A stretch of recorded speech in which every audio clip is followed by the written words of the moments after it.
Friends, welcome to my YouTube channel. आज class 12th की chapter 4 के कुछ इंपॉर्टेंट टॉपिक्स हैं। ये इंपॉर्टेंट क्वेश्चन जो अब तक के बोर्ड्स या प्री बोर्ड्स में या किसी भी पेपर में आपको देखने को मिले होंगे। चैप्टर 1 हड़प्पा सिविलाइजेशन से जितने भी क्वेश्चन बन सकते हैं या बने हैं अब तक बोर्ड्स में, ये मेरे एक स्टूडेंट की आंसर राइटिंग है, जिसे आप भी इस तरीके से कर सकते हैं जिससे आपके बोर्ड्स के एग्जाम में फुल मार्क्स आने के पूरे चांस हैं।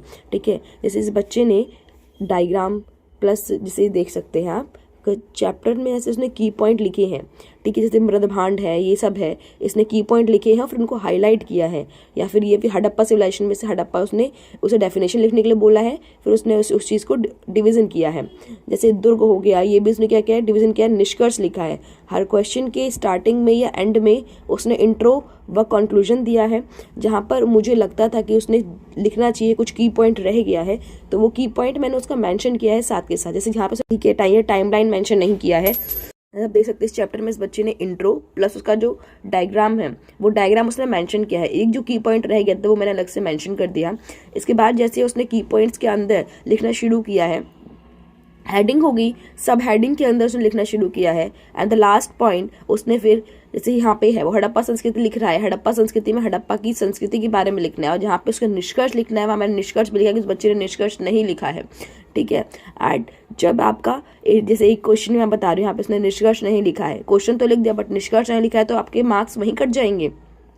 आपको वो चीज़ भी मेंशन करनी है। ये क्वेश्चन है, ठीक है, ये क्वेश्चन हो गया, उसके हिसाब से ये इसने डायग्राम बनाया है कि ये चीज़ होती है। ठीक है, उसके बाद ये चीज़ की मैंने सब हेडिंग डाल दी कि इस बच्चे सब हेडिंग भूल गया था कि सब हेडिंग डालो यहाँ पे। उसके बाद उस बच्चे ने पूरी सब हेडिंग डाली है। सब हेडिंग डालते ही उसके बच्चे ने फिर निष्कर्ष लिखना शुरू कर दिया है। ठीक है, अब दो क्वेश्चन 10 उसने डायग्राम बनाया हस्तकला से जो भी है।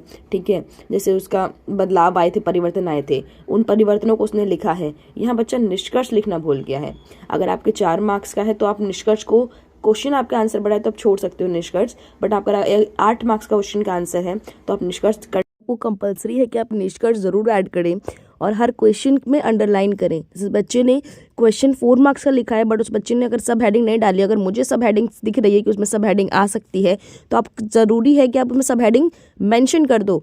और लास्ट में बच्चे ने निष्कर्ष, उसको समझ आया तो बच्चे ने निष्कर्ष भी ऐड कर दिया। और क्वेश्चन में उसने अंडरलाइन किया है कि मुझे लगता है कि वर्ड्स इंपॉर्टेंट है, ये हाईलाइट होना चाहिए, तो अब इसे ब्लैक पेन से, आप ब्लैक और ब्लू 2 ही पेन यूज़ करोगे और ब्लैक पेन से हाईलाइट कर दोगे। ठीक है, और जैसे कि इस बच्चे ने हर क्वेश्चन में डायग्राम मेंशन किया है, तो आप इस तरीके से क्वेश्चन के आंसर लिख सकते हैं।